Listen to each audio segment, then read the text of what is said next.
الحمد لله كما ينبغي لجلال وجهه وعظيم سلطانه.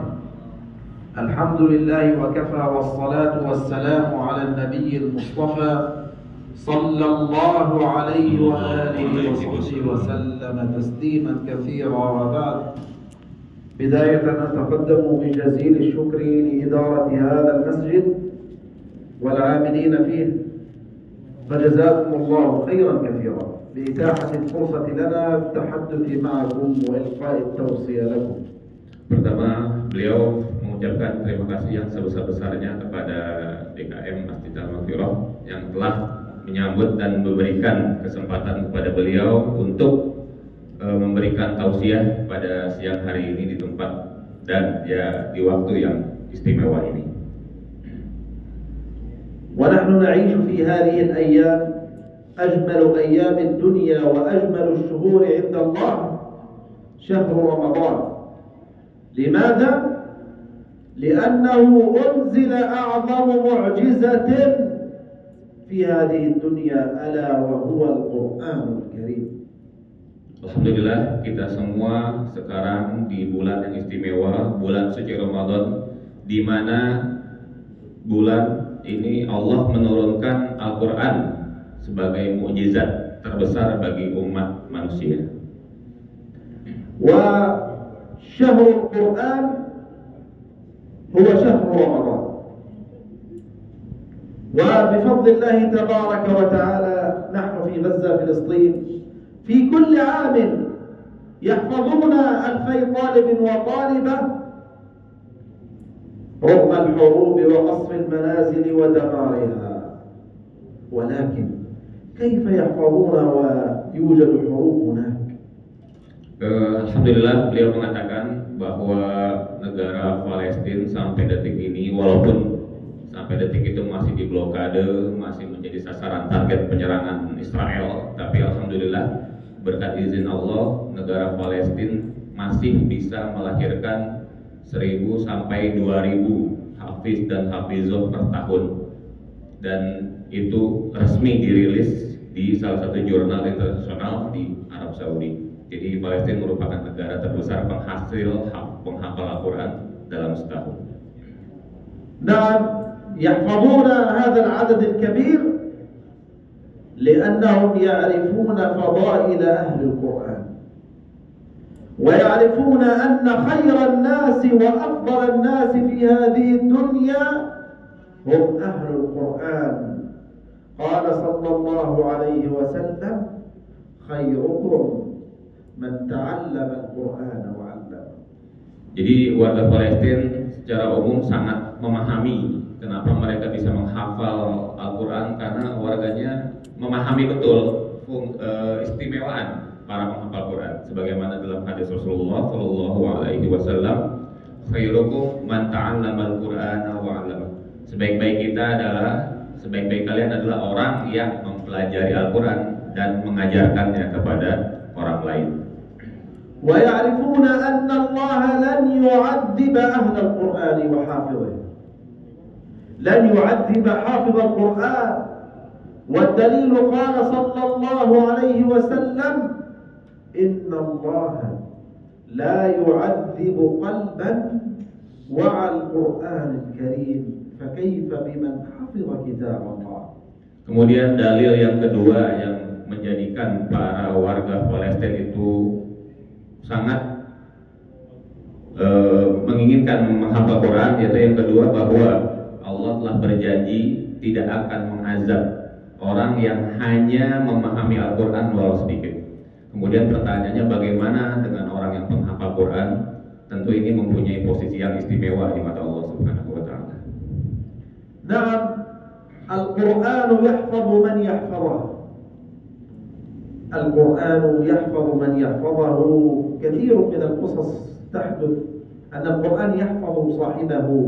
عندنا في غزة صديق لنا في غرفة العمليات 3 ساعات وهو نائم لا يدري ما يفعل به، ولكن لسانه وقلبه يردد كلام الله.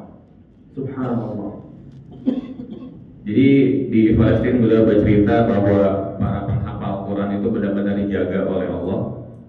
Kenapa? Karena ada kisah yang baru ceritakan tadi, ada seorang dokter yang tertidur ketika selesai melakukan pekerjaannya di rumah sakit, tetapi ketika dideketin sama teman-temannya itu mulutnya tetap mengucapkan dan memurojaah, mengulang-ulang hafalannya tanpa dia sadari.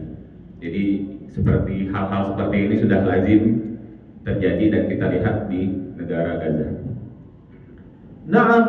قصة ثانية أننا في غزة معروف إسرائيل تقصف البيوت، فذهبنا إلى بيت مدمر بالكامل على الأشخاص، نريد أن نخرج الأشخاص فأخرجناهم أحياء رغم تدمير البيت عليهم، ولكن كيف ذلك؟ عرفنا أنهم يحفظون كتاب الله، إذا فالقرآن يحفظ من يحفظه. Kemudian ini juga beliau bercerita tetangganya satu rumah hancur di rudal sama Israel, kemudian juga anak-anaknya menjadi bidikan sasaran para sniper Israel. Rumahnya hancur, kemudian para evakuator dengan cepat menyelamatkan, dan alhamdulillah berkat izin Allah evakuasi yang sekiranya dianggap wah ini kayaknya udah habis ini satu rumah, ternyata ketika dievakuasi satu keluarga itu selamat, alhamdulillah. Dan terakhir diketahui bahwa memang satu keluarga ini adalah penghafal Quran. ممكن سائل يسأل، وهذا السؤال كثير أسمعه، يا شيخ أنا أريد أن أحفظ القرآن ولكن لا أعرف اللغة العربية وهكذا، هذه ليست بمشكلة، والجواب هو أنه يجب أن تخلص النية، إخلاص النية حتى ييسر الله لك حفظ القرآن. قال تعالى: ولقد يسرنا القرآن للذكر فهل من مدكر. Jadi beliau ketika safari dakwah di Indonesia itu banyak pertanyaan yang ditujukan kepada beliau. Syekh, kita itu bukan negara yang berbahasa Arab, kayaknya kita nggak mungkin nih mudah untuk menghafal Al-Quran. Tapi beliau mengatakan bahasa itu bukan masalah, karena yang terpenting dalam menghafal Quran adalah niat yang tulus, sehingga Allah pun insya Allah akan memudahkan menghafalan Al-Quran. Dalam surat Al-Qamar disebutkan dalam 3 ayat, beliau sebutkan tadi walaqad yassarnal Qur'ana lidzikri fahal min muddakir. Sungguh telah kami mudahkan Al-Quran itu dalam memahaminya, menghafalkannya dan melafadzkannya sebagai peringatan bagi kita manusia, tapi adakah orang yang mau mengambil pelajaran dari situ? Naam, Al-Quran هو سهل للحفظ. عندنا 6 سنوات يحفظ القرآن الكريم، كيف ذلك؟ وفي المقابل عمره 85 عاما أراد أن يحفظ القرآن فحفظ القرآن. كيف تم ذلك؟ بإخلاص النية، أخلص النية فيسر الله له ذلك. ولقد يسرنا القرآن للذكر فهل من مدكر. Jadi beliau mengatakan bahwa range umur rata-rata para penghafal Quran di Gaza itu 45 sampai 6 tahun. Tapi tidak sedikit pula yang baru memulai itu ketika umur 85 tahun. Jadi usia bukan masalah, bahasa bukan masalah, yang penting adalah niat kita untuk memulai menghafal Quran. Walaqad yassarna Qur'ana lidzikri fahal min muddakir. Sungguh telah kami mudahkan Al-Quran, apakah ada orang yang mengambil pelajaran dari Al-Quran itu sendiri?